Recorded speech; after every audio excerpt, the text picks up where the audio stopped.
Amigos.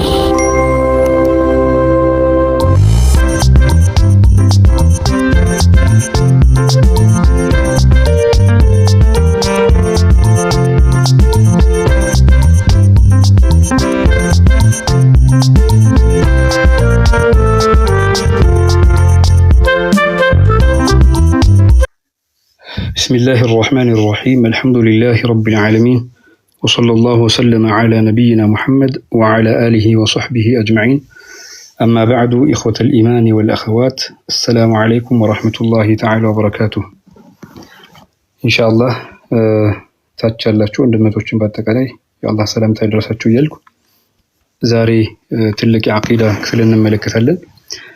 መሰረታዊ የሆኑ ነጥቦችንም እናነሳለን። ነገር ግን ከባለፈው ካየናቸው አንዳንድ ነጥቦች መካከል ማውሳት ተገቢ ነው፣ እነሱንም እናወራለን ማለት ነው።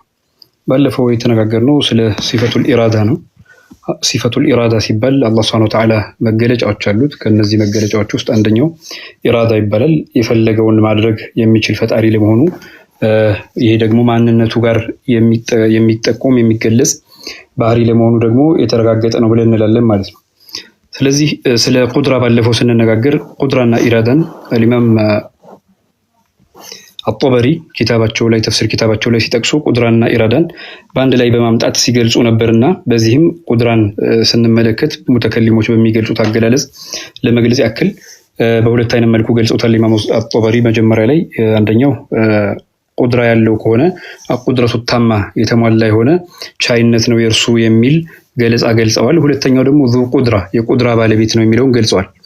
ስለዚህ ዙ ቁድራ የሚለው አገላለጽ ያኒ ማዕነዊያን በሚጠቁም መልኩ የተገለጸ ነው ማለት ይቻላል። ምክንያቱም እሳቸው ይህንን እንኳን በሙተከሊሞች መንገድ ባያስቀምጡትም በኋላ ላይ የመጡ ዑለማዎች በዚህ መልኩ አስቀምጠውታል። ሲፈቱል መዓኒና ሲፈቱል ማዕነዊያ ብለን ስለ አላህ ሱብሓነሁ ወተዓላ ሲፋ መነጋገር ስለምንችል ነው። ስለዚህ ቃዲርነቱን ሲገለጽ በሁለት መልኩ ከገለጹ በኋላ ይህም ደግሞ ምንድነው በዘላለም ከአላህ ሱብሓነሁ ወተዓላ ዘሊ በሆነ መገለጫው ቃዲር መሆኑን ካረጋገጠን በኋላ ቀጥሎ ደግሞ ሙተዓሊቃቶች ወይም ደግሞ ስነ ፍጥረቱ ላይ ደግሞ የሀያልነቱና ቻይነቱ በምንም ያለምንም ማጋጅነት በሁሉም ስነ ፍጥረቶች ላይ በፈጠራቸው ላይ ሁሉ ቻይ መሆኑን የሚያረጋግጥ ነው። የፈለገውን ህያው ያደርጋል፣ የፈለገውን ደግሞ ህያው አያደርግም ማለት ነው። በዚህ መልኩ ሲፈተል ፊዕልን በተመለከተም አንስተናል። ስለዚህ ሱሉሒ ቀዲምና ተንጂዚ ብለን ደግሞ ይህን ሀሳብ መጠቅለል እንችላለን። ሱሉሒ ቀዲም ሲባል በአዘል የተገለጸበትን ሁኔታ የእሱ ማረጋገጫ ነው ብለን የምንገልጸው ነው። ሁለተኛው ተንጂዚ ሲባል ደግሞ በዕደል ሁዱስ ማለት ነው። ስነ ፍጥረቱን ካስገኘ በኋላ የሚገለጸውን ገለጻ የሚጠቁም ነው ማለት እንችላለን። ሲፈቱል ኢራዳን በተመለከተ ደግሞ ቁድራን ስንመለከት ያ ሙስተሒላት ተብለን የምንጠራቸው ነገሮች ላይ አያይዘን የአላህ ሱብሓነሁ ወተዓላን መገለጫ እናነሳም። ለምሳሌ አላህ ሱብሓነሁ ወተዓላ ይወልዳል ብለን አንልም።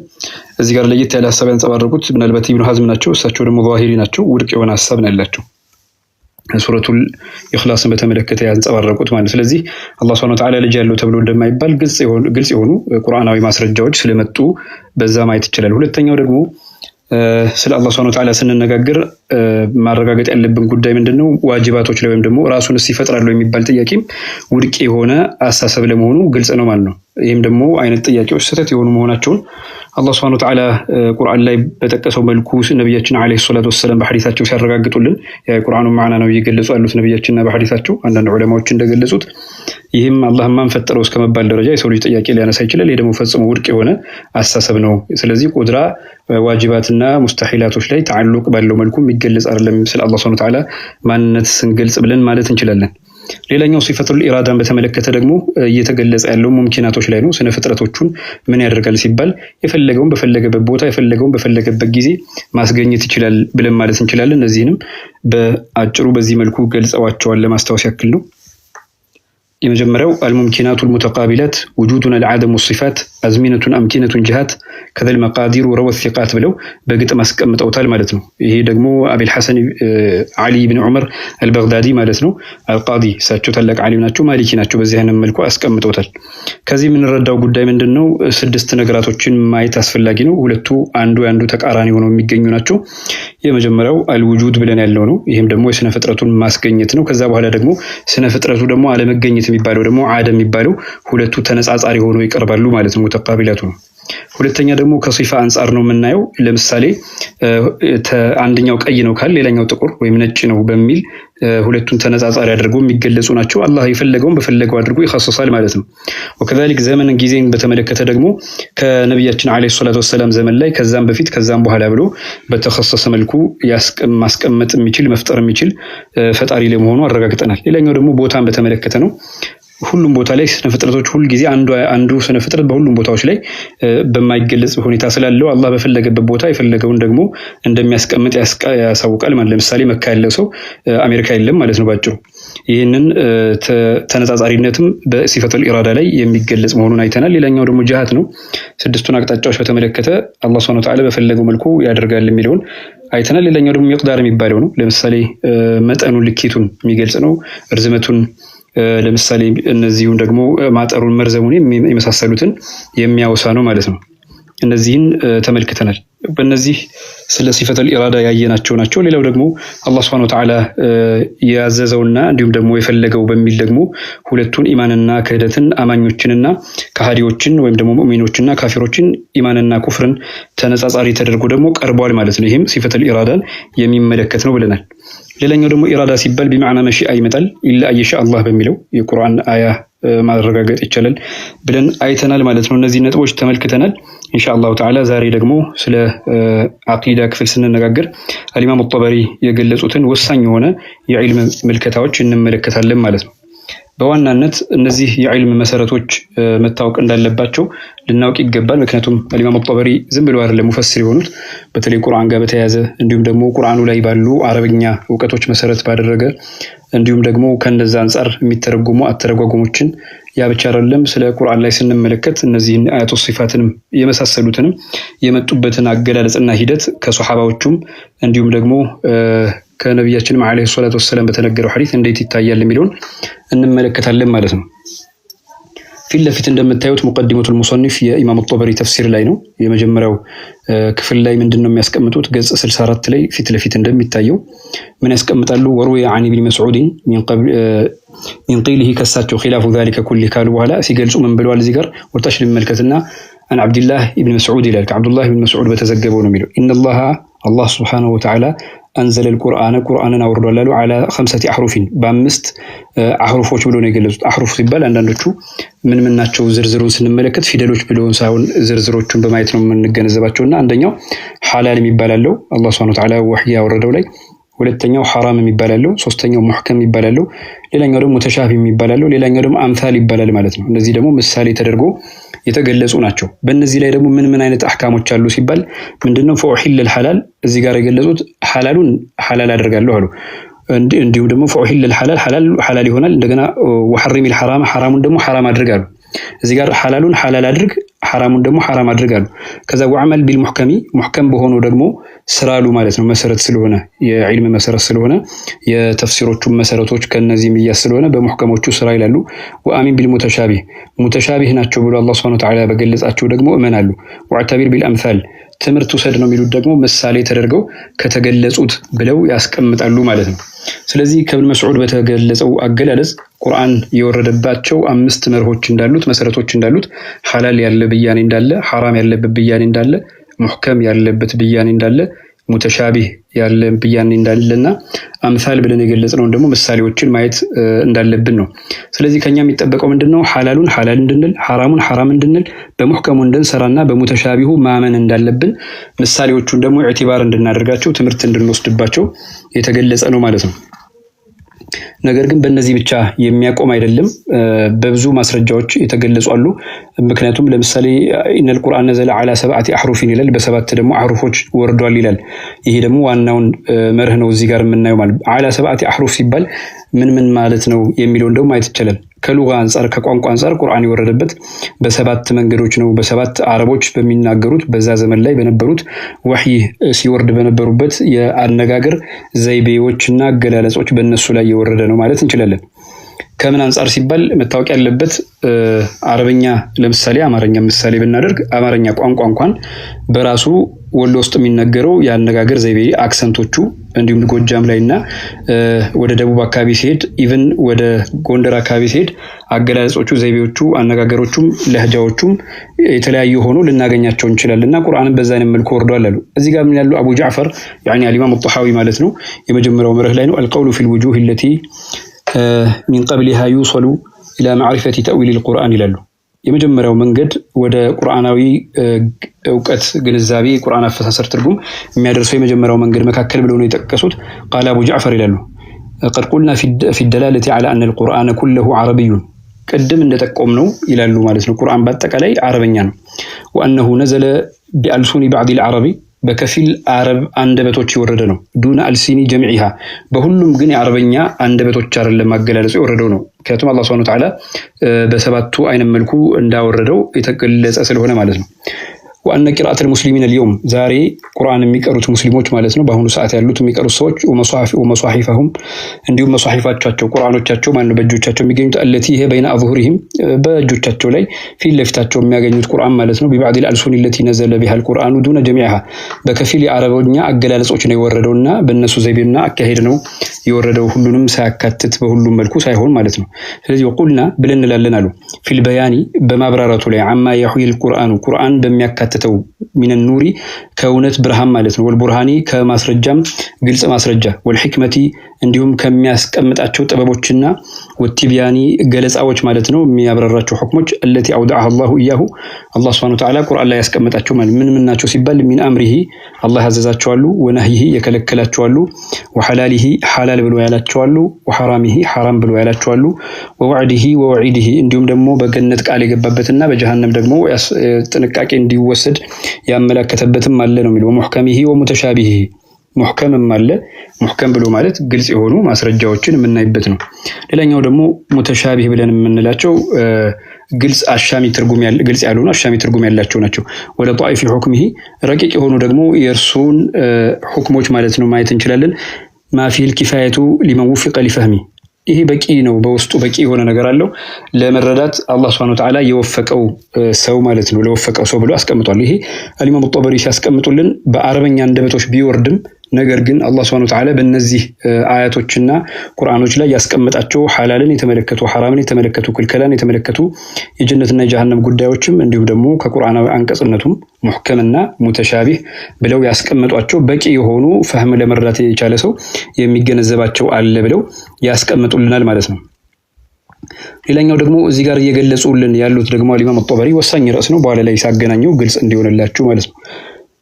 فقد تبين ببيان الله جل ذكره أن مما أنزل الله من القرآن على نبيه صلى الله عليه وسلم ما لا يوصل إلى علم تأويله إلا ببيان الرسول صلى الله عليه وسلم እዚህ ጋር ግልጽ አድርጎ አላህ Subhanahu Wa Ta'ala ገልጿል ነው የሚሉት ቁርአን ውስጥ እንዳወረደው በነብያችን ላይ አለይሂ ሰላቱ ወሰለም ወደ ቁርአን ትርጓሜ ዕውቀት የማያደርሳል ነብያችን ራሳቸው ካላብራሩት በስተቀር ማለት ነው። ስለዚህ አንዳንድ ጉዳዮች ነብያችን ራሳቸው አለይሂ ሰላቱ ወሰለም ያላብራሩት ሆኖ ከተገኘ በየትኛው መልኩ ሆኖ ዕውቀቱ ወደ ትርጓሜው ወደ ቁርአናዊ ትርጓሜ የማያደርስ አለ ያሉ ነው ኢማም ጦበሪ ታላቁ የሰለፍ ሙፈሲር ማለት ነው። وذلك تأويل جميع ما فيه من وجوه أمره ይህም ደግሞ በጥቅሉ በአጠቃላይ ቁርአናዊ አንቀጾች ላይ ያሉት ስለ አላህ Subhanahu Wa Ta'ala ትእዛዞች የመጡት በሁሉም አይነት መልኩ የሚገለጹትን ትርጓሜዎችን ይላል።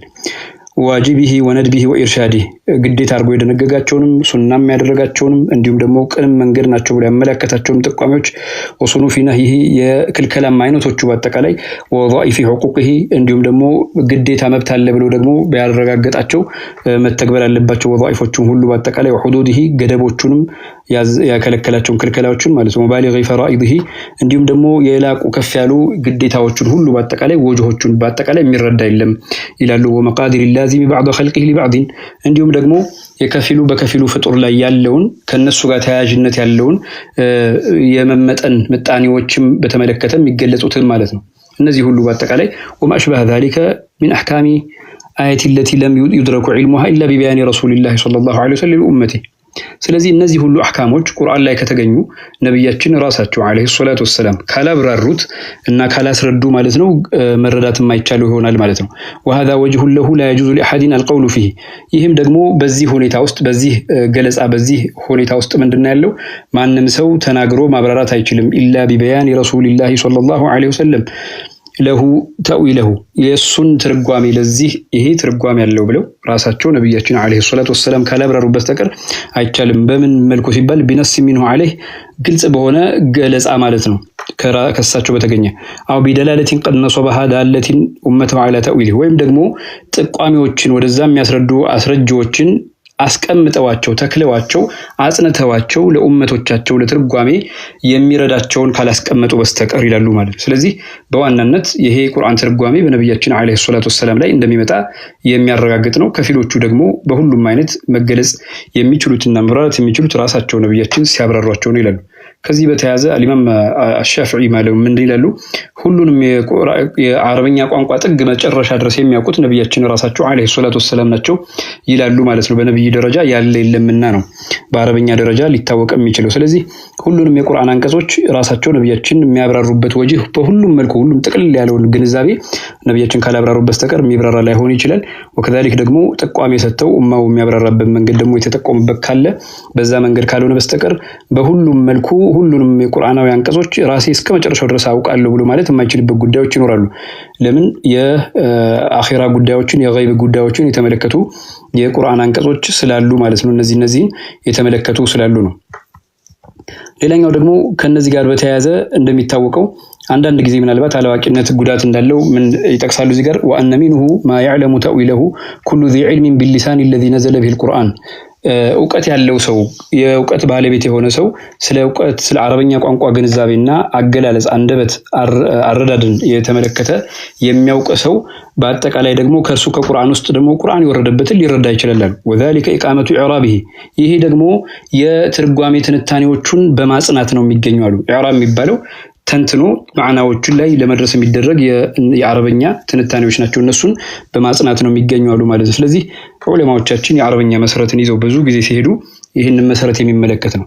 ومعرفة المسميات بأسمائها اللازمة غير المشترك فيها እንዲሁም ደግሞ በስሞች መጠራቸው እነርሱ ጋር ተያያዥ ሆኖን ከሚያረጋግጡት እንጂ ሌሎቹ ጋር አብረው ተደራርበው ማለት ነው ግልጽ በማይሆኑበት ስሞች ደግሞ ያልሆነውን ግንዛቤ በትክክል ስሞቹን መጠሪያዎቹን ከማወቅ ጋር ነው አሉ። والموصوفات بصفات الخاصة دون ما سواه ማሲውሃ ይህም ደግሞ አንዳንድ መገለጫዎችንም ገለጻዎቹን ማለት ነው ልዩ የሆኑትን ሌላውን በማያካትት መልኩ ሁሉም ግልጽ ሆኖ እንዲረዳው በሚችል መልኩ ነው አረበኛ ቋንቋ እንኳን የሚያውቁ ሰው ሊያውቀው የሚችለው። فإن ذلك لا يجهل أحد منهم ይህና ዕውቀት ደግሞ መተርጎሙን ቁርአን በአረበኛ መሰረት ወስዶ ማንኛውም ሰው የማያውቀው ጉዳይ አይደለም አሉ። وذلك كسامع منهم ولو سمع ታሊየን የትሉ ምክንያቱም አንድ ሰው ሲያዳምጥ እየተናገረ ቁርአኑ እየቀራ አዳማጭ ሲናገር ማለት ነው። وإذا قيل لهم لا تفسدوا في الأرض قالوا إنما نحن مصلحون ይላል። إنما نحن مصلحون እኛንን አሳማሪዎች የተባሉ ጊዜ ምድር ላይ ብልሽትን አታምጡ አታበላሹ የአላህን ደንብ ቀይራችሁ ሰዎች ላይ በመዘለም የተለያዩ ማበላሸቶች ምድር ላይ አታድርጉ በምድር ውስጥ አትፈጽሙ ሲባሉ እኛ እኮ አሳማሪዎች ነን ይላሉ የሚለውን ሁሉም ሰው ሊያውቀው ይችላል። ولم يجهل أن معنى الإفساد هو ما ينبغي ተርኩሁ ሚማ ሆ መضረቱን እዚህ ጋር ማበላሸት ማለት ነው ጉዳት የሚያመጣን መጥፎ የሆነ ነገር ሁሉ መተውን ያንን የሚገባውን ነው ብለው ይገልጹልናል። እና በዚህ አይነት መልኩ ቁርአን ሊተረጎም ይችላል እና አዋቂ የሆኑ በአረበኛ ዕውቀት ያላቸው ሰዎች ይተረጉሙታል ብለው ይገልጹልናል ማለት ነው። ከዚህ አንፃር ሌሎች ደግሞ በተለይ ኢማም ትልልቅ ዑለማዎች ማረጋገጥ ይችላል። ለምሳሌ ኢብኑ አባስን ተርጁማኑል ቁርአን የሚባሉ በምን አይነት መልኩ ነው የተረጎሙት የሚለውን ደግሞ ማየት ይቻላል ማለት ነው። እዚህ ጋር ምን ይላሉ? ቃለ አቡ ጃዕፈር ይላል። እዚህ ጋር ፊት ለፊት እንደሚታያችሁ ቃለ አቡ ጃዕፈር ይላል። وهذا الوجه الرابع هي አራተኛው መንገድ الذي ذكره ابن عباس የገለጹት አለ من ان احدا لم يعذر بجهالته አንድም ሰው ይህን ባለማወቁ ዑዝር የማይሰጠው ምክንያት የማይደረደርለት አላሉ ከቁርአን ውስጥ ማለት ሁሉም ሊያውቀው የሚገባ ሁሉም ሰው ሊያውቃቸው የሚገባ ጉዳይ አለ። ይህን ደግሞ ማንንም ሰው ዑዝር የማይሰጠው ጉዳይ አለ ያሉ معنى غير الإبانة عن وجوه مطالب تأويله ይሄ ደግሞ ግንዛቤ ነው ከማብራራት ውጭ ያለው ማለት ነው። ከሱ ከትርጓሜው ሀተታው ውጭ ያሉት እነሱን የተመለከቱት ነው አሉ። ግን ቀጥሎ ኢነማ هو خبر عن أن من تأويله ما لا يجوز لأحد الجهل به كذي هنصار رقمه ما نمسو لا يقوم ما يجب قداي ألا نميلت وقد روي بنحو ما قلنا في ذلك أيضا عن رسول الله صلى الله عليه وسلم خبر في إسناده نظر النجر جن سند لي يتلاعيو ملكتاوش بنورتم كذا يتزجب على لالنا كلا مجمر لا يلون ملكة زجر ابن عباس ميلون مالتنا حدثنا محمد بن بشار بن جمرنا من إلى الزجر قال ابن عباس قالوا له التفسير على أربعة أوجه تفسير مالت أردتان ملك له أردتان منجرنا له وجه تعرفه العرب من كلامها عندنا መንገድ አረቦች ከንግግራቸው የሚያውቁት የሚገነዘቡት የሆነ ቁርአን ነው ማለት ነው ተፍሲር አለ ማለት ስለዚህ አረቦች ሆኑ ራሳቸው አረብኛ ቋንቋ የሚያውቁት አስሊ የሆነውን ንግግር የሚገነዘቡት ሰዎች የሚረዱት ያርዳድ ሁኔታ አለ ቁርአን በእነሱ በአረብኛ ስለወረደ ማለት ሌላኛው ደግሞ ወተፍሲሩ ሌላ ትርጓሜ ያለ لا يعذر أحد بجهالته ማንም ሰው ደግሞ ባያውቀው ደግሞ ምክንያት የማይሰጥለት ሁሉም በግንዛቤ ሊያውቀው የሚገባ ጉዳይ ያለ ዑዝር የማይሰጠው ባለማወቅ ምክንያት ብሎ አለማወቁን እንደ ምክንያት ወስዶ አይ ባለማወቅህ ነው ተብሎ ምክንያት የማይደረደርለት ደግሞ ተፍሲር አለ አሉ ወተፍሲሩ يعلمه العلماء ዑለማዎች ደግሞ የሚያውቁት ደግሞ ተፍሲር አለ አሉና ወተፍሲሩ لا يعلمه الا الله ሌላ ደግሞ አለ ተፍሲር አላህ Subhanahu Wa Ta'ala ብቻ እንጂ የማያውቀው አለ ብለው ደግሞ እዚህ ጋር ያስቀምጡልናል ማለት ነው ይህንን ከተገነዘብን አራት አይነት መንገዶች እንዳሉ ከኢብኑ አባስ ከታላቁ የቁርአን ሙፈሲር እየተረዳን ነው ያለነው ማለት ነው ከዛ ቀጥሎ ምን ይላሉ እዚህ ጋር ከኢብኑ አባስ ከነብያችን አለይሂ ሰላቱ ወሰለም ከሰነድ ከመጣልን من قال في القرآن برأيه أو بما لا يعلم فليتبوأ مقعده من النار ይላሉ ቁርአን ላይ በራሱ ስሜታዊ ልቦለድ ትንታኔ የሚተነትን ካለ በማያውቀው ጉዳይ ማለት ነው ጀሃነም ላይ መቀመጫውን ያዘጋጅ ነው ያሉት ማለትም በአላህ Subhanahu Wa Ta'ala ላይ መዋሸት በጣም አደገኛ እንደሆነ የሚያሳይ ነው በሌላ ዘገባ ላይ من قال في القرآن بغير علم ቁርአን ውስጥ ያለ ዕውቀት የሚናገር ሰው فليتبوأ مقعده من النار የሳት ይዘጋጅ በመቀመጫውን ሳት ላይ ያዘጋጅ ይላሉ ማለት ነው ይሄ ሁሉ ማስረጃዎች ምንድነው የሚያሳዩት በጣም አስቸጋሪ እንደሆነ ነው وكذلك ለምሳሌ አቡበከር ሲዲቅ ምን ብለዋል ብለን ስናይ አዩ አርዲን تقلني واي سماء تظلني اذا قلت في القرآن بما لا اعلم የትኛው ምድር ነው እኔን የሚከልለኝ የትኛው ሰማይ ነው እኔን የሚያጠለኝ በቁርአን ላይ ማላውቀው በተናገርኩ ጊዜ ይላሉ ማለት ነው ስለዚህ በመናውቀው ብቻ መናገር አለብን ማለት ነው በዚህ ጋር ሲናገረው አቡበከር ሲዲቅ ይሄን ከተናገሩ በኋላ اذا قلت في كتاب الله عز وجل برأي በራሴ ልቦለድ ከተረጎምኩ ቁርአን بما لا اعلم በማላውቀው ጉዳይ የሚለውን አብረው ያስቀምጡልናል ማለት ነው ስለዚህ እያንዳንዱ ነገር መታወቅ ያለበት አቡ ጃዕፈር الطحاوي እንደሚናገሩት ምን ይላሉ እዚህ ላይ وهذه الأخبار እነዚህ በአጠቃላይ የመጡ ዘገባዎች ሻሂደቱን ምስክሮች ናቸው ለኛ አሉ على صحة ما قلنا እስካሁን ቁርአን እንዴት እንደሚተረጎም ስለተናገርነው እውነተኝነት ማረጋገጫ ነው አሉ من أن ما كان من تأويل القرآن الذي لا يدرك علمه إلا بنص ببيان رسول الله صلى الله عليه وسلم ከቁርአን ውስጥ ማንገነዘበው አለ ራሳቸው ነብያችን አለይሂ ሰላቱ ወሰለም በአንደበታቸው ከገለጻቸው ቀጥተኛ ማብራሪያ እስካልመጣ ድረስ ይላሉ አው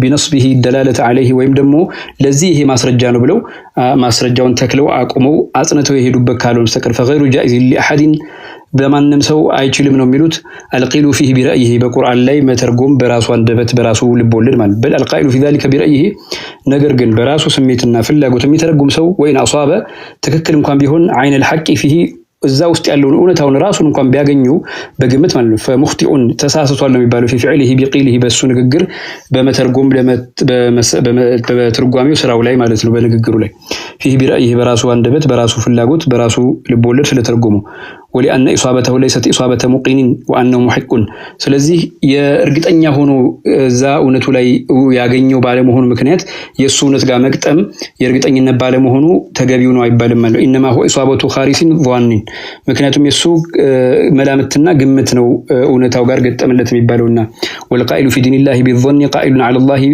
ما لا يعلم بالله لا ما يكون ደግሞ መናገር ነው ይሉና وقد حرم الله جل ثناؤه ذلك في كتابه على عباده الله سبحانه وتعالى በቁርአን ላይ ይሄንን ክልክል አድርጓል ይሄ ሁሉ ማመጣው ወደ በኋላ ላይ ኢብኑ አባስ እና ሌሎቹ በመመልኩ አያተ ሲፋትን በተመለከተ እንዴት እንደተረጎሙት አረበኛ መሰረት እንዳለው እንድንገነዘብ ነው ማለት ነው ሰፊ ጉዳይ ይኖረዋል እዚህ ጋር ለምንድነው ለምሳሌ ከፍ የሚለው እንኳን ቋንቋ አረበኛ መሰረቱ ከየት ነው ሲባል አንዳንድ ዑለማዎች እንዳስቀምጡት ከአረበኛ ነው ወይስ ከፋሪሲያ ወይ የመጣ ነው የሚለውን ግንዛቤ አስቀምጠዋል ማለት ነው ምክንያቱም አንዳንድ ሰዎች ሲፈተል ኸበርያን በተመለከተ ሲተረጉሙ ጥንቃቄ የማይወስዷቸው ጉዳዮች ስላሉ እነሱም መሰረት ለማስያዝ ያክል ነው እዚህ ጋር ምን ይላሉ فالقائل في تأويل الكتاب الذي لا يدرك علمه إلا ببيان رسول الله صلى الله عليه وسلم الذي جعل الله إليه بيانه ቃኢሉ ማ ላ ያዕለሙ።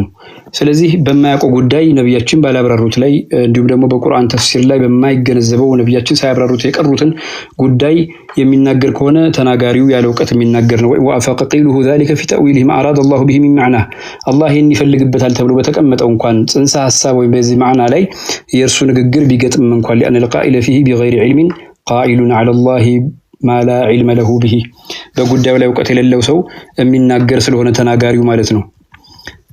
ይህንን ያስቀምጡና ምን ያስቀምጡልናል አልኢማም ጣሐዊ ማለት ነው። ትልልቅ ንግግሮችን ያስቀምጣሉ። ስለዚህ ያለ እውቀት መናገር በጣም ኸጠር አለው አሉ። ምን ይላሉ እዚህ ጋር ሲናገሩ ቃለ ፊሂ ሚን ቀውሊን ሐቁን ወሰዋቡን ካልዋለ ፈሁወ ቃኢሉን ዐላ ላሂ ማ ላ ያዕለሙ አሲሙን ቢፊዕሊሂ ማ ቀድ ኑሂየ ዐንሁ ወኹጢረ ዐለይሂ ይላሉ። ስለዚህ በሱ ስራው በተከለከለው ጉዳይ ላይ ራሱ ገብቶበት ያዳከረው ስለሆነ ወንጀለኛ ነው በራእዩ የሚናገር ይሉና እዚህ ጋር ደግሞ ዚክሩ ባዕድ አልአኽባር التي رويت في الحض على العلم بتفسير القرآن ቁርአንን በማብራራት ላይ ደግሞ ነብያችን አለይሂ ሰላቱ ወሰለም ኡማውን ያነሳሱበት ያነቃቁበት ያበረታቱበት ስለነሱ ዘገባዎች ከፊሎቹን የሚጠቅሱበት ነው። ወመን ካነ ይፈሲሩሁ من الصحابه ከሷሃቦች መካከል እንዲህ ብለው የሚተረጉሙ እንዳሉ ደግሞ የሚያብራሩበት ደግሞ አለ እዚህ ጋር ማለት ነው። ምን ይላሉ ግን መታወቅ ያለበት ማወቅ ሲባል እዚህ ጋር ከሚጠቅሱ ዘገባዎች መካከል ካኑ ይቅሩኡና አንሁም ሐደሰና الذين كانوا يقرؤوننا انهم كانوا يستقرؤون من النبي صلى الله عليه وسلم አቀራሩን እንኳን ወጅሁን ከነብያችን አለይሂ ሰላቱ ወሰለም ነበር ያስቀሩ ከሳቸው ተጠባባቂና አስተማሪነት ወስደው ነበር የሚቀሩት። فكانوا اذا تعلموا 10 آيات لم يخلفوا حتى يعملوا በዛስ ከቢማ ፊሃ በውስጧ ባለው ነገር እስኪሰሩ ድረስ በሌላ ተክተው ያንን አስሩና አውቀዋለሁና ሌላ 10 ጨምራለሁ ብሎ አያተካከሙ ነበር እውቀታቸው ላይ ይላሉ ማለት ነው። فتعلمنا القرآن والعمل جميعا ቁርአንና ተግባሩንም በአንድ ላይ ተማርን ብለው ያስቀምጡልናል። ስለዚህ ማወቅ ማለትና መስራት ማለት በዚህ አይነት መልኩ የሚተረጎም ለመሆኑ እየተረዳን ነው ማለት ነው። እንደውም ሲፈስሩ ከኢብኑ አባስ በተነገረው መካከል ለምሳሌ ኹጥባ ሲደረግ አለ فخطب الناس خطبة لو سمعها الترك ማለት ነው። ሩሞች ለአስለሙ ይሰልሙ ነበር ነው የሚሉት። ስለዚህ አንደበታቸውና አገላለጻቸውን ከመግለጽ አኳያ ثم قرأ عليهم سورة النور فجعل يفسرها ከዛ ሱረቱ ኑርን ቀርተው ያብራሩ ነበር። መፈሰርም እንዳለ ከሰለፉ ሷሊህ እየተገነዘብና ያለ ነው ማለት ነው። አለበለዚያ ግን من قرأ القرآن ثم لم يفسرها ቁርአንን ቀርቶ በእውቀቱ መልኩ ያልፈሰረው ከሆነ ካነ ከልዓጀሚ አው ከልዓራቢ የሰው እንደ ዓጀሚ ነው አረብ እንዳልሆነ ሰው ነው የሚል ገለጻ ያስቀምጣሉ። ይሄ ሁሉ ያስቀምጡልን ያሉት በአጠቃላይ አገነዛዘቡ እንዴት እንደሆነ ነው የሚገለጽበት ነው። ቀጥሎ ምን ያለው وما أشبه ذلك من آية القرآن التي أمر الله عباده وحثهم فيها على الاعتبار بأمثال آية القرآن والاتعاظ بمواعظه ما يدل على أن عليهم معرفة تأويل ما لم يحجب عنهم تأويله من آياتنا من إلى نسخة لأنه محال أن يقال لمن لا يفهم ما يقال له ولا يعقل تأويله اعتبر بما لا فهم لك به ولا معرفة من القيل والبيان والكلام إلا على المعنى الأمر بأن يفهمه ويفقهه ثم يتدبره ويعتبره به እዚህ ጋር እንደሚገለጸው እሱ ግርዶሽ የተቀመጠበት ላይ በማያውቀው ጉዳይ ላይ ምንም የሚያመች አይደለም። መሃል ነው ለእርሱ የማይረዳውን ሰው እንዲተነትን እንዲገነዘብ መጠየቅ ማለት ነው። ምክንያቱም መታወቅ ያለበት እያንዳንዱ ያነጋገር ሂደቶቹም መረዳት ስላለበት ነው። መጀመሪያ ሊረዳው ይገባል፣ ከዛ በትክክል ሊገነዘበው ይገባል፣ ከዛ ተደቡር ያደርገዋል፣ ከዛ በኋላ ያለውን ደግሞ ትምህርት በራሱ ላይ ይወስድበታል። በዚህ አይነት መልኩ ነው ይሉና እዚህ ጋር ያስቀምጡልና ምን ይላሉ ቢፋሚ ከላሚል አረብ ያለ መሆኑን አልፈልፎ ጊዜው እንዳይሄድ ለመጠቆም ያክል ነው ማስቀምጥላችሁ።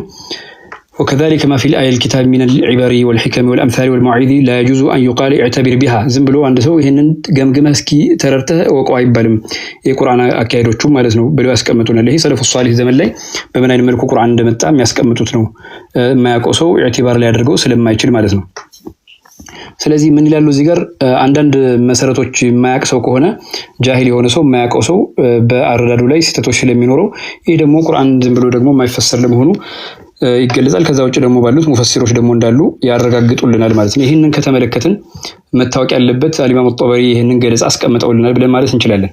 ስለዚህ አቂዳን በተመለከተ ምን አይነት የአረበኛ ግንዛቤዎችን ማየት እንችላለን የሚለውን ደግሞ መረዳት እንችላለን ማለት ነው። ይህን በኋላ ላይ እናየዋለን ኢንሻአላሁ ተዓላ። ከዛ ወደ ዑለማዎቻችን አካሄዶች ደግሞ እንመለሳለን ማለት ነው። ቋንቋዊ መሰረቶችን ወስደን ኢልም እንዴት እንደሚወሰድ የአቂዳም መሰረቶች በምን አይነት መልኩ እንደሚሄዱ ማየት እንችላለን ማለት ነው። እዚህ ጋር ምንድነው የገለጹ ሱረቱል አዕራፍ ላይ ምንድነው የሚለው እና ፈውቀሁም ቃሂሩን የሚለውን የቁርአን አያ ፈውቅ የምትለው ለምን ትመጣለች ሲባል አረበኛ መሰረት እንዳለው ኢማም ጦበሪ ሲናገሩ يقولوا وإن عالونا ምንድነው عليهم بالقهر يعني بقهر الملك والسلطان ይላሉ ማለት ነው። ስለዚህ በስልጣንና በንግስና በላይነት እነሱን ቁጥጥር ውስጥ ማስገባት ነው ብሎ ነው እየገልጸው ኢና علون عليهم بالقهر እነሱም በበላይነት በኃያልነት በችሎታ ተቆጣጥረናል ካሉ በኋላ እዚህ ጋር የአረበኛውን መንገድ ያመጣሉ ማለት ነው። ምን ይላሉ? وقد بينا ان كل عال ማንኛውም የላቀ የሆነ ሁሉ بقهرين በቁጥጥር ማለት ነው ወገለበቲን በአሸናፊነት على شيء በማንኛውም ነገር ላይ فإن العرب تقول አረቦች ብላ ትላለች ይላሉ። هو فوقه አረቦች ምንድነው هو فوقه የሚሉት ምን ለማለት ነው የሚሉት አንድ ሰው በቁጥጥሩ በኃያልነቱ በአሸናፊነቱ በሁሉ ነገር ላይ የበላይ የሆነ ጊዜ هو فوقه የሚለውን ገለጻ ያመጣሉ ማለት ነው። ይሄም አረበኛ እንግዲህ አቂዳ ላይ በምን መልኩ ያገለገለ እንደሆነ ማየት እንችላለን። ስለዚህ ፈውቅ ሲባል አንዳንዱ የሚመለከተው የቁጥጥርና የኃያልነት የበላይነት የአሸናፊነት ማለት ነው። እዚህ ጋር ገለባ ሲባል يعني والله غالب على امره ቁርአን ላይ እንደተጠቀሙ ይቻላል። ግን ሙጋለባ ማለት አይደለም፣ መሸናነፍ ማለት አይደለም። ይሄ አንዳንድ ሰዎች ይስተውላ ላይ እንትን ተሰውር የሚያደርጉት ስለሆነ ማለት ነው። ስለዚህ በአላህ Subhanahu Wa Ta'ala ላይ ገለባ አለ ቁርአኑ እንዳረጋገጠው፣ ሙጋለባ ግን የለም ማንንም እሱ ጋር የሚፎካከር ስለሌለ። ስለዚህ ፈውቅ የምትለው የምታስረዳው በአረበኛ ምንድነው ማለት ነው? ቀህርን፣ መቆጣጠርን፣ የበላይነትን በሁሉ ነገር ላይ አሸናፊነትን የሚያረጋግጥ ነው። ለምንድነው ለዛ هو فوقه ብለ አረቦች ሲናገሩ ይሄን ግንዛቤ ነው ብለው ያስቀምጡልናል። ይሄም የአረበኛ አርዳድ መሆኑን እንገነዘባለን። ይሄም ሱረቱል አዕራፍ ላይ አረበኛ ምን ያክል ወሳኝ እንደሆነ እየተረዳን ነው ያለ ነው ማለት ነው። ይሄን ከተገነዘብን እንደዚህ አይነት የቁርአን አያቶችን በመልኩ ነው ማየት የምንችለው የሚለውን ደግሞ ልንረዳ እንችላለን ማለት ነው። ሌላ ቦታዎች ላይ ደግሞ ስንመጣ ለምሳሌ ፋጢር السماوات والارض የሚለው ላይ የሰማያትና የምድር ፈጣሪ ነው አላህ Subhanahu Wa Ta'ala የሚለው ላይ ፋጢር ማለት ምን ማለት ነው በሚለው ላይ ኢብኑ አባስ ሲናገሩ ማለት ነው ኢማም ጦበሪ ራሳቸው እንዳስቀመጡትና እንዳብራሩት ማለት ነው ሲናገሩ ምን ብለዋል? ፋጢር السماوات والارض ማለት እኮ እኔ ትርጉሙን አላውቀውም ነበር አሉ። ማን? ኢብኑ አባስ ተርጁማን القرآن የተባሉት ማለት ነው፣ ሐብሩል ኡማ የተባሉት ነብያችን አለይሂ ሰላቱ ወሰለም ቁርአን እንዲረዱ ቁርአን ግንዛቤውና ትርጓሜው እንዲገባቸው ዱዓ ያደረጉላቸው ታላቅ ሱሐቢ ናቸው ኢብኑ አባስ ማለት። እሳቸው ምን አሉ? ፋጢር السماوات والارض ማለትን ግንዛቤ ሳያውቁ ቀሩና በአጋጣሚ ሁለት አረቦች ተከራከሩ ይላሉ። ሁለት አረቦች ሲከራከሩ አንደኛው አነ ፈጠርቱሃ እኔ ነኝ እኮች መጀመሪያ ምን ያደረኳት ያስገኘኋት እኔ ነኝ ከዚህ ከጉድጓዷ መጀመሪያ ያመጣኋት እኔ ነች በሚል ንግር ሲናገር የዛ ጊዜ ምን አወቋሉ እሳቸው ማለት ነው ተረዳሁኝ። ፈጠረ ለከፋጢር السماوات والارض ማለት ኻሊቅ ማለት ነው በሚል ተረዳሁኝ ይላሉ እሳቸው ኢብኑ አባስ ማለት ነው። ስለዚህ ይህንን ስንመለከት አረበኛ ቋንቋ ምን ያክል አተረጓጎሞች ላይ ወሳኝ ዕውቀት እንዳለው የምንረዳበት ነው ማለት እንችላለን ማለት ነው። ይህም ኢብኑ አባስ ከተናገሩት ንግግሮች መካከል ኢማም ጦበሪ ከሚተረጉሙላቸው ግንዛቤዎች መካከል ነው የምናየው። ስለዚህ ዑለማዎቻችን አረበኛ ቋንቋ ራሱ በአጠቃላይ ሁሉም ሰው በሁሉም አይነት መልኩ አውጆች ይረዳዋል ማለት ሳይሆን አረቦች የሚያውቁት እንዳለ ቅድም ከኢብኑ አባስ እንደተረጎሙ ነው፣ ዑለማዎች የሚረዱት እንዳለ ማንኛውም ሰው ሊያውቀው የማይገባ አላዋቂነቱን ሊያረጋግጥበት የማይገባ ዑዝር የማይሰጠው በጀህሉ ያለበት እንዳለ ሆኖ አላህ Subhanahu Wa Ta'ala ብቻ ደግሞ የሚያውቀው አለ ማለት ነው። ስለዚህ አረቦች አስሊ የሆኑት አረቦች በወቅቱ በነበረው 7 አይነት አወራረድ ዘይቤዎች ማለት ነው የአረበኛ ቋንቋ ዘይቤዎች ላይ በወረደበት የሚገነዘቡት መሆኑን እንረዳለን ማለት ነው። ሌላኛው አያተ ሲፋትን በተመለከተ አንዳንዶቹን አብረን ልናይ እንችላለን። ለምሳሌ አይነ ረቡና ብለው ጠየቁ። ማን? ሰአለ አስሐቡ ነብዩ ሰለላሁ ዐለይሂ ወሰለም አይነ ረቡና ብለው ሲጠይቁ فأنزل الله عز وجل وإذا سألك عبادي ባሮች ስለኔ ከጠየቁ የጠየቁ ጊዜ ለአኒ ስለኔ ማለት ነው فإني قريب እኔ ለእናንተ ቅርብ ነኝ أجيب دعوة الداعي إذا دعاني ለማኝ ጊዜ ዱዓውን ያደረገ ጊዜ ማለት ነው ምላሽ ሰጠዋለሁ ይላል ማለት ነው። ይሄንንም አይነ ረቡና በሚል ጥያቄ ካመጡ በኋላ ይሄ ምላሽ ተቀምጦላቸዋል ኢብኑ አባስ። ይሄ ደግሞ ኢማም ጦበሪ ተፍሲር ኪታባቸው ላይ ያረጋገጡት ነው ማለት እንችላለን ማለት ነው። ስለዚህ አይነ ረቡና የሚለውን ሐዲሱል ጃሪያን ብቻ በማስቀመጥ የሚገነዘብ ሳይሆን እነዚህ አይነትም ገለጻዎችን ከማየት አኳያ ነው ማለት ነው። ስለዚህ አላህ Subhanahu Wa Ta'ala ለኛ ቅርብ ነው ሲባል የተለያዩ ገለጻዎች ይኖርብናል። ግን አይነ የሚለውን ደግሞ በኋላ ሙተከሊሞች ዑለማዎች ደግሞ በምን አይነት መልኩ ነው የተረዱት የሚለውን ደግሞ ልንገነዘብ እንችላለን ማለት ነው። የመጀመሪያው ላይ ሲያስቀምጡ ኢማም ጦበሪ በተለይ ቅድም የቁርአን አፈሳሰሮች በምን መልኩ ናቸው የሚለውን ስናብራራና ስናይ ካረጋገጡልን ነገር መካከል ለምሳሌ መንጢቅም አለ ብለው ያስቀምጣሉ። ማለት የቋንቋውን መንጢቅ ልንረዳ ይገባል ብለው ራሳቸው ኢማም ጦበሪ ይገልጻሉ። ማየት ይቻላል። ለምሳሌ ገጽ 77 ላይ ቅድም ተመልሰን ማየት እንችላለን ማለት ነው። ይህንንም ደግሞ ለምክንያት ነው የማመጣው ኢንሻአላህ በዝርዝር ሲመጣ ግንዛቤ ይኖረናል ብዬ ለማለት ነው። ስለዚህ እዚህ ጋር 77ኛው ላይ ማየት እንደምንችለው ገጽ 77 ላይ እንደምንገነዘበው እዚህ ጋር ምንድነው ያሉት ራሳቸው ማለት ነው። ስለዚህ ምን ይላሉ እዚህ ጋር ከመጀመሪያው ማየት ይችላል። ለምሳሌ ወذلك فاما قبل ذلك ከነዚህ ዕውቀት ግንዛቤዎች ማለት فمستحيل امره بتدبره ቁርአንን አስተንተኛ ደረሰበታል ማለት አይቻልም። መጀመሪያ ስቴፖች ማለፍ አለበት። وبمعناه جاهل ምክንያቱም ስለ ቁርአናዊ ትርጓሜው አዋቂ አላዋቂ ስለሆነ ማለት ነው። كما محال أن يقال لبعض أصناف الأمم الذين لا يعقلون كلام العرب ولا يفهمونه لو أنشد قصيدة شعر من أشعار بعض العرب ذات أمثال ومواعظ وحكم اعتبر بما فيها من الأمثال ይሄ ምን እያሉ ነው ያሉት እሳቸው አንዳንድ ህዝቦችን መካከል ለምሳሌ አረብኛ ቋንቋን የማይረዱ የማይገነዘቡ ከሆነ ምናልባት አንድ ሰው ግጥም በዜማ ያቀረበላቸው ከሆነ ከነዛ ግጥሞች መካከል ምሳሌዎች አሉት እንዲሁም ደግሞ ተግዛዞች አሉትና የሚያስተላልፉት ደግሞ ጥበባዊ ምክሮች ካሉት ይህንን እስኪ ገምግመህ ተረዳው በውስጡ ያለው ምሳሌ ምንድነው ተብሎ አይባልም። ወደኪር ቢማ ፊሃ ሚን አልመዋዒዝ እስኪ አስተውል በውስጡ ያለውን አስተንተን እስኪ ያሉትን ምክሮችና መዋዒዞች ተብሎ አይባልም። ኢላ بمعنى الامر له እስኪም ብታረግ ይሻላል ተብሎ ጥያቄ ሊቀርብለት ይችላልና بفهم كلام العرب አንዳንድ ነገሮች አረበኛ ምንድነው ትርጓሜያቸው ሊባል ይችላል። የማዕሪፈቲ እንዴት ነው ተገነዘብከው አተርጓጉሙን ሊባል ይችላል እንጂ ثم الاعتبار بما نبه عليه ما فيها من الحكم فاما هي جاهله بمعاني ما فيها من الكلام والمنطق الى ውስጥ ያለው ሎጂክና አመክንዮችና እንዲሁም ንግግር ስለማያውቀው فمحال امرها بما دلت عليه معاني ما حاوته من الامثال والعبر ስለዚህ ውስጥ ያለውን የሚያስተላልፈው መልእክትና እንዲሁም የሚያስተላልፈው ምሳሌነት ሊገነዘብ አይችልም ማለት ነው። بل سواء امرها بذلك وامر بعض البهائم به እንደውም በዚህ ጉዳይ ላይ ያለው ሁኔታ ከፊል ዳላዋቂዎች እንደሚሆኑት ይሆናል ካሉ በኋላ ኢላ بعد العلم بمعاني المنطق የአረዳዱን እንዴት እንደሚሄድ ስና መክንዮን ግንዛቤ በመውሰድ ነው። البيان الذي فيها በውስጡ ያለውን በመርዳት ብቻ ካልሆነ በስተቀር فكذلك ما في آية الكتاب በቁርአን ላይ ያሉት አያቶች ማለት ነው من العبر እነዚህ ትምህርቶች والحكم ያሉት የሚያመላክቱት ጥበባዊ ገለጻዎች والامثال ምሳሌዎች والمواعظ ምክሮች ተግዛዞች لا يجوز أن يقال اعتبر بها ማንንም ሰው እስኪ ተረድተው እስኪ ገምግም አይባልም። إلا لمن كان بمعاني بيانه عالما ስለ አረበኛ አገላለጹ በያኑ ማለት ነው። ይሄ በላጋን የተመለከተ ነው።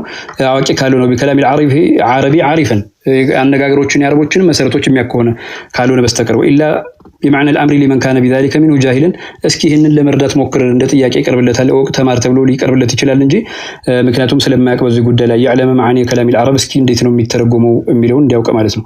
ثم يتدبره ከዛ በኋላ ያስተነትነዋል بعده ምክንያቱም ተደቡር ያው ተፍሲር ላይ ስለማይገኝ ማለት ወተዒዛ بحكمه ከዛ ባለው ጥበባዊ ግንዛቤዎች ደግሞ ራሱን ተግዛጽ ያደርጋል። ወሱኑ في عباره ብዙ አይነት ደግሞ ዘርፈ ብዙ በሆኑት ደግሞ ትምህርቶቹ ይላሉ ማለት ነው። ስለዚህ ይሄንን ማየት እንችላለን። ቅድም አይን የሚለውን በምን መልኩ እንደሚያመጡትም ልናይ ልንገነዘብ ስለምንችል ማለት ነው።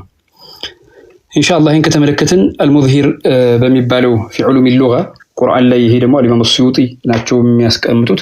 አልኢማም አስዩጢ ነቅሎችን በተመለከተ በሁለት መልኩ ያስቀምጧቸዋል። ይሄ አቡል በረካት አልአንባሪ ታላቅ በጣም ዓሊም ናቸው። ኪታብ አላቸው ሉምዑል አዲላ في اصول النحو የሚባል። ይሄ ደግሞ አልሙዝሂር የሚባለው ኪታብ ደግሞ የኢማም አስዩጢ ነው። ትልቅ የሆነ ኪታብ ነው። በቋንቋ ዋና መሰረት ተደርጎ የሚወሰዱ ናቸው። ከዛ ምን ይላሉ? يعلم ان النقل ينقسم الى قسمين ነቅል ብለን ስንል ሁለት አይነት አለው ይላሉ። በሁለት ይከፈላል። ተዋቱር እና ወአሐድ ይባላሉ። አንደኛው በብዙሃኖች የተገለጸ ሙተዋቲር የሚባል አለ።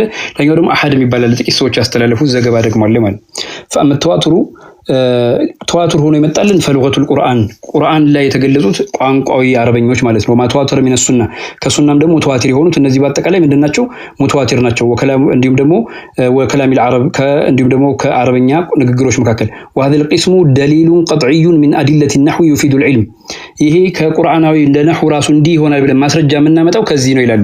ለዛም ነው አንዳንድ ጊዜ በአንዳንድ ሺዕሮች ላይ ኢብኑ ማሊክ ያስቀመጡትን ሌሎች ዑለማዎች ኢንካር ያደረጉባቸው ማለት ነው።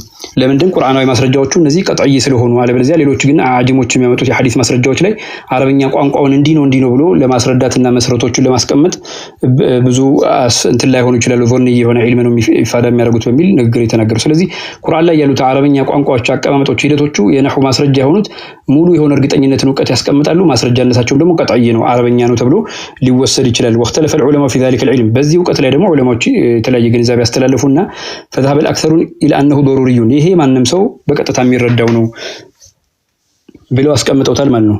ይሄ ደግሞ واستدلوا على ذلك بان العلم الضروري هو الذي بينه وبين مدلوله ارتباط معقول ማለትም የሚመለከተውና አመላካቹ በሁለቱ መካከል ያለው ትስስሩ ግንዛቤ የሚፈጥር ስለሆነ ማለት ነው። በቀጥታ ይሄ ነው ዶሪ ብለን የምንለው አሉ። ለምሳሌ ከዕልም الحاصل من الحواس الخمس ከአምስቱ ስሜት ህዋሳችን የምንገነዘበው ለምሳሌ ሰምዕ አለ፣ በሶር አለ፣ ሸም አለ። እነዚህ መስማትና ማየት እንዲሁም ደግሞ መቀመስ፣ ዘውቅ፣ እነዚህ ዘውቅ ባለው፣ ሸም ባለው ማሽተት፣ ለምስ ባለው መንካት፣ እነዚህን የመሳሰሉት ናቸው ብለው ያስቀምጣሉ። እዚህ ጋር በዚህ ብቻ ያቆም በነገራችን ላይ ኢማም መስዩጢ ማለት ነው ብዙ ነጥቦችን እዚህ ጋር ይዘረዝራሉ። ከነዛ ነጥቦች መካከል አንዳንዶቹ በምን አይነት መልኩ ነው የመጡልን ቁርአን ላይ በአረብኛ ቋንቋ ላይስ የሚለውን ደግሞ በስፋት ያስረዳሉ ማለት ነው።